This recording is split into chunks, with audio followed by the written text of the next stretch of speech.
네, 트럼프 대통령이 관세 전쟁의 포문을 열자마자 대상국도 아닌 우리나라의 코스피가 급락하고 원달러 환율이 1,470원대까지 급등했습니다. 비트코인은 93,000달러 수준으로 떨어졌고 국제 금값은 온스당 2,800달러로 급등하는 등 자산 가격도 요동치고 있는데요. 관세 전쟁 어떤 양상으로 번질지 혹시 극적인 타협 가능성은 없는지 전문가들과 토론해 보겠습니다. 조현승 산업연구원 서비스산업연구본부 부연구위원, 문남중 대신증권 리서치센터 수석연구위원 나오셨습니다. 어서 오십시오. 반갑습니다. 네. 안녕하세요. 네, 예상대로 트럼프 대통령 관세 전쟁의 방아쇠를 당겼네요.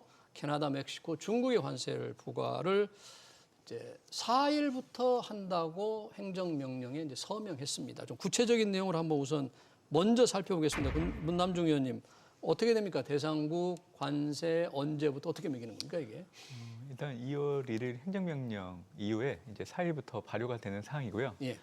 특히 1일 이전에 성적됐던 부분들이 증명이 된다라고 하면 이번에 관세부가 조치해서 예외될 수 있는 사항까지 염두에 뒀기 때문에 예. 사실 2월 1일 이전 행정명령을 하기 전부터 좀 치밀하게 예. 계획을 세워놓은 부분들을 엿볼 수 있었던 대목이 좀 있었습니다. 예. 그리고 지금은 캐나다, 멕시코와 물밑 작업을 좀 하면서 4일 관세가 발효되기 이전에 최대한 선제적인 어떤 부분들을 좀 먼저 역제공 받으려고 하는 부분들을 좀 하고 있는 상황이긴 하는 것 같아요.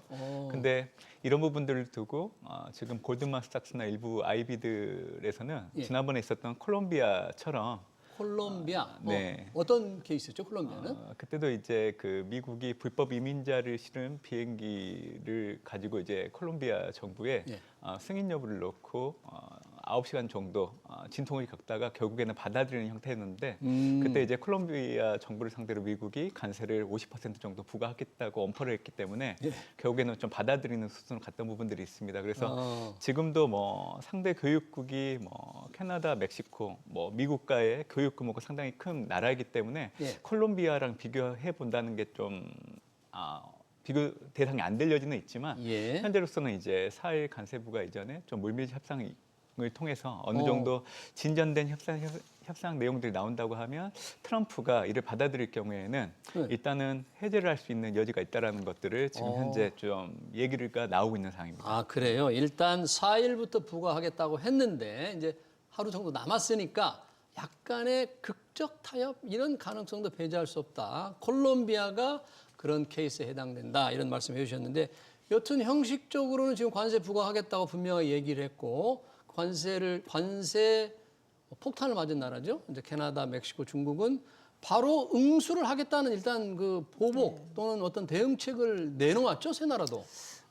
내놓긴 했는데 그게 이제 어떻게 될지는 좀 더 지켜봐야 됩니다. 왜냐하면은 그래요? 캐나다에서는 이제 미국에서 그 관세를 매기면 자기네들도 보복 관세를 매기겠다. 보복 관세. 또, 예. 멕시코에서도 뭐 그런 식으로 얘기를 했는데 예. 이번에 행정명령 안에 들어있는 게 상대가 보복 관세를 매기면 미국이 더 높이 관세를 매기는 게 아예 포함이 돼 있어요. 보복 관세를 매기면. 예, 네. 그렇기 때문에 그러니까 물론 이제 이렇게 서로 보복 관세를 매기면 양쪽이 다 손해를 보는 건 맞습니다만 그러니까 캐나다나 멕시코하고 미국의 경제의 이 체력이나 이 규모를 봤을 때 어느 쪽이 더 큰 피해를 보느냐 이거는 좀 명확합니다. 그래서 멕시코나 캐나다가 미국하고 정면 대결을 하기는 상당히 어려운 상황이고 훨씬 더 많은 피해를 본다 이거죠. 보복으로 그렇죠. 가면 서로. 예. 아무래도 그러니까 캐나다하고 멕시코의 수출 비중이 미국에 대해서 상당히 높거든요. 근데 미국은 상대적으로 캐나다나 멕시코에 대한 수출 비중이 그 두 나라에 비해서는 역으로 봤을 때 그게 높지는 않습니다. 네. 그리고 이제 이번에 중국에 대해서는 10%니까 사람들이 의아하게 아니 캐나다하고 멕시코는 25%고 중국은 왜 10%밖에 안 되냐 왜 그러는데 그런 거예요? 이미 캐나다하고 멕시코는 이제 그 전에 관세가 거의 없는 상태였고요. 네. 아주 부분적으로 있었고 중국은 이미 한 10% 이상이었습니다. 품목별로 차이가 상당히 있는데 평균 관세를 보면 한 10%에서 12, 3% 이렇게 된다고 봐야 되는데요. 예. 여기에 10%가 추가되는 거니까 결국 비슷합니다. 관세량을 거의 맞춘 건데 예.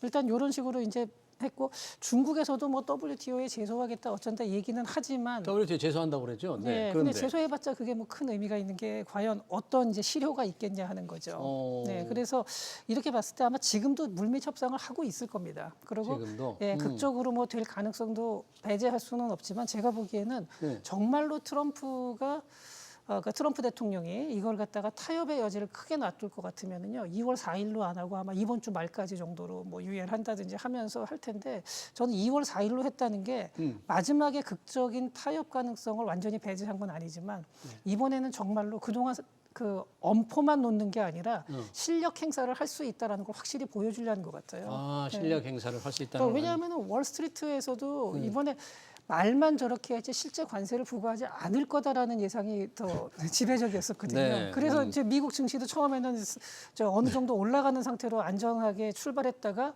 관세 행정 서명을 했다는 얘기를 듣자마자 아주 급락을 했거든요. 예. 그러니까 이 월스트리트 저널에서도 그 전날까지도 타협의 가능성을 계속 얘기를 하고 있었고요. 그러니까 이런 면에서 봤을 때 그동안 트럼프 대통령의 얘기를 사람들이 저건 협상용 카드다 그러는데 그게 아니라 진짜로 보여줄 수 있다는 걸 이번에 확실히 보여줬고 이번에 협상용 카드를 쓰더라도 한번 보여준 다음에 그 다음에 쓰겠다는 거죠. 음. 저는 근데 제가 보기에도 이번에 골드만삭스에서도 그랬는데 이게 과연 이러한 관세 조치가 장기간 지속될 거냐 아니면 단기간에 이제 또 타협을 할 거냐 이런 얘기를 설왕설래가 이제 그런 식의 얘기를 예. 하는데 저도 이제 아마 이걸 장기간 하는 거는 미국도 부담이 되기 때문에 뭐 언젠가 뭐 조만간에 또 협상을 통해서 이걸 어느 정도까지 취소할 수는 있을 겁니다.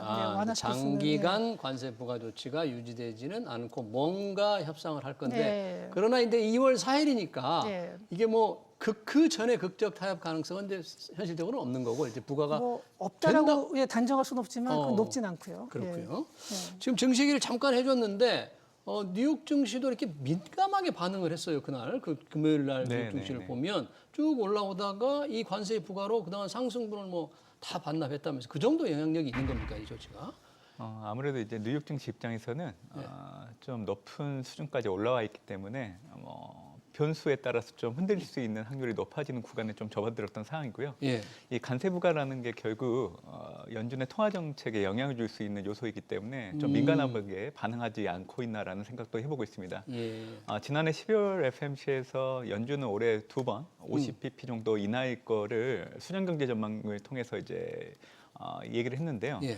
사실 지금처럼 관세 부과를 하게 된다고 하면 물가에 자극을 주는 부분들이 있기 때문에 이는 연준 입장에서 금리 인하 속도 조절에 명분을 주는 역할을 하기 때문에 지금 2번의 금리 인하 횟수가 한 번 정도로 줄어들거나 아예 금리 인하를 하지 못하는 경우까지 상정해 둘 여지가 있기 때문에 그래서 이제 뉴욕 증시 입장에서는 좀 민감하게 반응하지 않았나라는 생각을 해보고 있고요. 1월 FMC에서도 금리 동결을 했던 상황이고 그 전후에 이제 CME 페이드 2를 통해서 올해 금리 인하 시점을 놓고 온다고 하면 6월과 12월 정도였는데 지금 관세 부과로 인해서 아마 이 인하 횟수의 시점 자체는 많이 달라질 여지가 있다라고 좀 보고 있습니다. 그래서 뉴욕 증시 앞으로 이제 변동성을 줄일 수 있는 요인들은 4일 이전에 이제 캐나다, 멕시코와 미국 간의 물밑 협상을 통한 어느 정도 진전되는 협상을 통해서 두 국가들에 대한 관세 부과는 분명히 트럼프 집권 기간 동안에 분명히 단행될 여지는 있지만 그 시기를 좀 늦추거나 하는 형태로 좀 바꿀 여지 형태로 가지 않을까 생각을 해보고 있습니다. 네, 그러네요. 이제 관세가 일단 부과되면서 뭔가 이제 이 연준의 금리 인하 횟수에 변화가 올 가능성이 있기 때문에 횟수가 줄어들 가능성, 그게 바로 뉴욕 증시에 영향을 미쳤다 그러는데 증시에 영향을 미치면서 동시에 두 나라 돈값, 캐나다 달러죠, 그리고 멕시코는 페소, 중국 위안화도 아마 그랬을 것 같은데요. 이 세 나라 돈값이 급락을 한 겁니까? 그럼? 네, 그렇다고 봐야죠. 네, 급락을 했습니다. 그리고 위안화도 약세로 출발했는데 사실 위안화 같은 경우는 또 멕시코 페소화도 그렇고 트럼프가 취임하는 순간부터 이미 약세가 됐습니다. 사실 그 전에 이미? 비해서 그 여러 가지 관세 문제나 뭐 이런 우회 수출 중국의 물품 상품들이 멕시코를 통해서 미국으로 우회 수출하는 걸 상당히 압박을 할 거다라는 예상 때문에 이미 상당히 지금 그 평가 절하가 그동안 떨어진 상태인데 절하가 된 상태에서 이번 조치로 인해서 더 추가적으로 이제 절하가 됐고 여기서 더 이제 사실은 조금 우려스러운 부분은 뭡니까? 지금 현재 이제 미국에서 그러니까 트럼프 대통령이 재무부, 상무부 그리고 무역대표부를 통해서 새로운 관세 프로그램을 도입하는 방안에 걸려서 보고서를 만들어 와라. 그래서 각 부처별로 그러니까 상무부하고 무역대표부에서 지금 그 작업을 하고 있습니다. 새로운 무역 협정에 대한 뭐 전체적인 관세 재검토를 프로그램. 예, 그러니까 꼭 무역 협정뿐만이 아니라 현재 불공정 무역이 어떻게 되고 있고 그런 사례 조사부터 해서 이 보고서를 4월 1일까지 보고해라 이렇게 이제 지시를 내린 상태입니다. 예. 그렇다 그러면은 이게 이제 정말로 받아들여서 여기서 현재 상태에서 오히려 몇몇 상품에 대해서 그리고 또 몇몇 국가에 대해서는 추가적인 관세가 또 나올 수도 있습니다. 아까 말한 식으로 멕시코하고 캐나다에 대해서 일률적으로 25% 관세, 그러니까 에너지를 제외한 대부분, 에너지 네. 상품을 제외한 대부분은 25%의 관세였는데 그 중에 일부는 완화시킬 수 있더라도 또 중국을 대상으로는 추가적인 관세까지도 아마 더 들어갈 가능성이 있고요. 네. 또 하나는 중국의 제품들이 멕시코나 캐나다를 통해서 우회 수출되는 거를 더 타이트하게 조여들 가능성이 있습니다. 이렇게 된다 그러면은 이 페소와 위안화의 약세 그리고 또 캐나다 달러의 약세는 앞으로 더 이제 그 지속이 될 가능성이 열릴 높습니다. 가능성이 예. 사실 지금 남의 나라 걱정할 게 아닙니다. 지금 네. 우리나라도 원달러 환율도 그냥 폭등을 했어요. 1,470원까지 튀기도 했고 뭐 주식 시장도 큰 폭으로 떨어졌는데 영향이 이렇게 크게 나타나요. 우리가 직접적인 관세 대상국은 아닙니다만 우리 시장도 정말 충격을 받았다고 봐야죠. 이 정도면. 네, 오늘 뭐 개장하고 나서 지금 코스피 코스닥 지수 거의 2%대 후반, 3% 가까이 네. 이제 좀 하락하고 있고요. 또 원달러 환율은 1,470원을 상회했다가 지금은 1,460원대 중후반 정도에서 예. 움직이고 있는 상황입니다. 예. 일단 우리 증시가 이렇게 좀 민감하게 반응하는 이유는 아무래도 이제 지난해 하반기 때부터 우리나라 경제 체력이 좋지 않다라는 뉴스들이 많이 전해지고 있던 상황이었고 그 요인들을 좀 살펴본다고 하면 결국 올해부터는 트럼프 행정부가 관세를 부과할 경우에는 한국의 수출 물량 자체가 좀 줄어들면서 우리나라 수출 증가율이 전년과 비교했을 때 증가폭이 좀 더 둔화되면서 우리나라 잠재 성장률을 좀 짓누르는 데 영향을 줄 수 있다라는 의견들이 크기 때문에 예. 이 부분들을 염두에 두고 좀 트럼프 관세 부과에 대한 부분들에 대한 민감도가 좀 커지고 있지 않나라고 생각을 하고 있습니다. 예. 1월 달 수출 증가율을 놓고 본다고 하더라도 지금 전년과 비교해 봤을 때 마이너스 10.3% 감소를 했거든요. 이게 뭐 어떻게 보면 16개월 만에 또 감소세로 전환된 흐름이기 때문에 예. 만약에 이런 기조들이 앞으로도 계속 이어진다라고 하면 지금 한국 관련된 뭐 경제 성장률 전망을 1% 중후반 정도까지 이제 제시를 하고 있는 부분들이 있지만 예. 지금 민간 연구소 같은 경우에는 올해 한국 경제 성장률을 1.5, 1.6 정도까지 좀 낮춰서 좀 전망을 하고 있는 상황이기 때문에 아무래도 이런 트럼프의 교육국을 상대로 한 관세 부과에 대한 노이즈들이 계속 이어진다라고 한다고 하면 한국 증시의 변동성은 커질 여지가 상당히 높습니다. 네. 일단 4일은 이번 뭐 캐나다, 멕시코 이 관세 부과가 발효되는 시점이긴 하지만 예. 2월 18일 같은 경우에는 특정 품목에 대한 관세 부과를 또 저울질을 할 수 있는 시점이기 때문에 2월 18, 이달 18일. 네, 맞습니다. 아무래도 이제 뭐 당연히 4일 이전에 뭐 합의안이 나오면 좋겠지만 그게 안 된다라고 하면 일단 2월 18일까지는 금융시장의 변동성이 특히 한국 증시를 중심으로 좀 커질 여지가 있지 않나라는 생각 좀 해보고 있습니다. 그러네요. 우리가 아무래도 저 수출의 의존도가 높고 전 세계 이제 수출 관련 주요국을 통해서 수출이 또 많이 이루어지기 때문에 영향을 지금 직접적으로 우리나라 관세 부가 대상국도 아닌데 직접적으로 영향을 받습니다. 우리 조현승 위원님께서 저 가상자산 시장에 상당히 관심이 많던데 가상자산 시장은 왜 이렇게 충격을 많이 받는 거예요? 이번에 아무래도 이제 관세 때문이라고 이제 직접적인 원인은 관세인데요. 제가 보기에는 근데 그 관세 여파가 있다 하더라도 이번 그 하락은 그 예상보다 그 훨씬 더 컸고 또 예상보다 크게 나타났다. 크게 나타났는데 일단은 그 트럼프 대통령이 취임하면서 그 가상자산과 관련된 그 행정명령을 내릴 걸로 많은 분들이 기대를 했었는데 내리지 않았죠. 그래서 그 원인에 대해서도 뭐 여러 가지를 하는데 예. 아마 행정명령을 하는 순서가 가장 급한 게 관세하고 그다음에 이제 국제 분쟁 쪽이 먼저인 것 같고 예. 이 가상자산 쪽은 그 약간 후반일 걸로 보입니다. 가상자산은 이제 네, 전략 후순위로. 예. 자산으로 비축하겠다 그 네, 말씀하시는 예, 거죠? 그렇죠. 네. 예. 그건 아직 안 나온 거죠? 그렇죠. 그거랑 그다음 다양한 여러 가지 규제들 뭐 이런 것들을 이제 근데 거기에서 그래서 사람들이 약간 불안감을 느끼기는 합니다. 근데 그러면서 선거 때 공약으로만 얘기해 놓고 실질적으로 그 전략 자산화하는 거는 백지화하는 거 아니냐 이런 얘기까지 하는 분들이 있는데 저는 뭐 그렇게 보지는 않는 게 일단은 내각에 인선된 사람들이 전부 다 친가상화폐 인사들입니다. 예, 상무부 장관부터 해서 특히 폴 애킨스를 그 SEC 위원장으로 내세웠다는 것 자체가 대표적인 친가상화폐 인물을 그 증권거래위원회 그 위원장으로 이제 임명을 했거든요. 네. 그러니까 이미 상당히 그 부분에 대해서 트럼프는 커밋을 한 겁니다. 다만 조금 이제 여러 가지 일에 있어서 순서가 뒤로 밀린 건데 이때 이제 이런 상황에서 이 관세라는 안 좋은 좀 부정적인 요인이 터져 나오다 보니까 사람들이 상당히 이제 매도를 많이 한 것 같은데 예. 제가 보기에는 아마 시간이 조금 지나면은 안정화가 되고 그리고 이후에 행정명령이 이제 본격화되면은 네. 그때 가서는 다시 반등을 할 걸로 저는 예상을 하고 있습니다. 가상자산 시장에 대해서 꽤 낙관적인 시각을 가지고 계시군요. 예, 저는 좀 그런 편입니다. 아까 지금 모두의 그 시카고대 유진 파마 교수가 예. 가상자산이 10년 안에 네. 제로 될 거라고 그러던데. 근데 그렇게 이제 비관적으로 보시는 분들도 있지만 대체적으로는 낙관적인 시각이 더 많습니다. 뭐 그래요? 10년 안에 제로로 보는 사람도 있지만 10년 안에 10억 이상 간다라고 말하는 분들도 또 많이 있기 때문에 네. 예, 그분은 이제 조금 이제 비관적으로 보시는 것 같습니다. 아, 그렇군요. 네, 워낙에 이제 가상자산의 변동성이 크기 때문에 전망이 다양하게 지금 나오고 있습니다. 사실 관세 부과를 하면 그 관세 부담을 지는 것은 결과적으로 미국 소비자들이잖아요. 관세를 뭐 네. 자동차를 산다거나 물건을 살 때 가격이 더 올라가니까 이건 아까 뭐 말씀을 하셨지만 인플레를 자극하는 굉장히 큰 요인이 되지 않겠습니까? 이 정도면. 캐나다, 중국 그리고 멕시코산 이제 미국의 수입 비중을 놓고 온다고 하면 이게 40% 정도 차지를 하고 있기 때문에 예. 해당국의 관세를 부과할 경우에는 미국의 물가를 자극하면서 실질적으로 미국 국민들이 느끼는 체감 물가가 올라갈 여지는 상당히 높습니다. 특히 예. 말씀해 주신 것처럼 차량 같은 경우를 놓고 온다고 얘기하더라도 예. 캐나다랑 멕시코산 차량들이 미국에 수입되는 이 물량 자체가 전체 물량의 3분의 1 정도 되고요.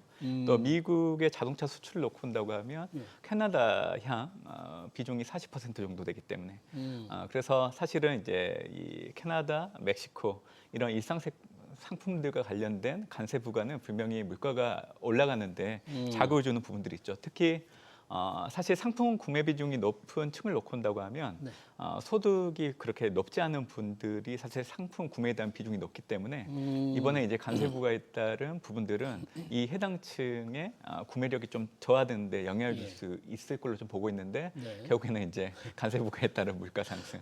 네. 그래서 이게 당장 그 물가가 자극받는데 시차는 분명히 존재는 할 겁니다. 네. 근데 이제 받아들이는 심리 자체가 좀 다르다는 걸 얘기를 해드리고 싶기 때문에 예. 일단 올해 연간을 놓고 온다고 하면 전년과 비교를 해보면 관세 부과 시 물가의 레벨 자체는 조금 상향 조정될 여지는 있다라고 판단하고 있습니다. 그렇게 물가가 올라가고 가격이 오르면 부담하는 사람들의 이 고통이 있을 텐데 트럼프 대통령은 결국 자국 국민들의 고통이잖아요. 더 비싼 값을 치러야 하는데 그걸 좀 전혀 신경 안 쓰는 겁니까? 꼭 그거 제가 뭐 트럼프 대통령의 속마음까지는 알 수는 없지만 트럼프 행정부의 입장은 이러한 관세를 통해서 물가 상승이 조금은 있을 수 있더라도 자국의 제조업에서 고용이 늘어난다면 그걸 충분히 상쇄할 수 있다라고 이제 보고 있는 거로 보입니다. 근데 미국 실제로 다른 나라를 떠나서 미국 내에서는 그래서 이러한 그 관세 인상이 그런 두 가지 효과가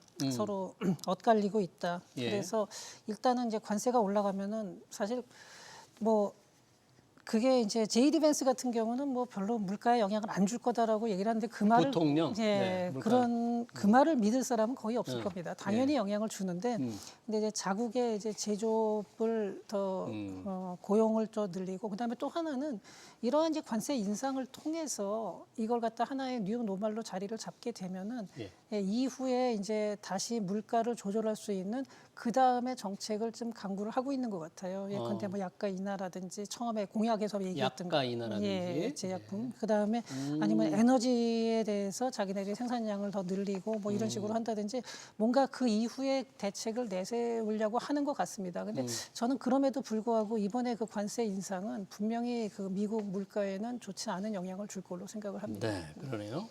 지금 이제 관세 일단 예고는 캐나다, 멕시코, 중국 세 나라에 부과를 했는데 일반적으로 품목에 대한 것도 예고를 했잖아요. 뭐 반도체라든지 철강이라든지 알루미늄 이런 거는 전 세계에서 들어오는 제품에 대해서 보편 관세처럼 매기겠다. 뭐 그런 예고입니까? 이거 트럼프 대통령이 한 거는? 예, 아무래도 이제 4일이 지나고 18일날 특정 품목에 대한 관세 부과를 저희질한다는 얘기가 지금 거론해 주시는 품목들에 대한 얘기들인데요.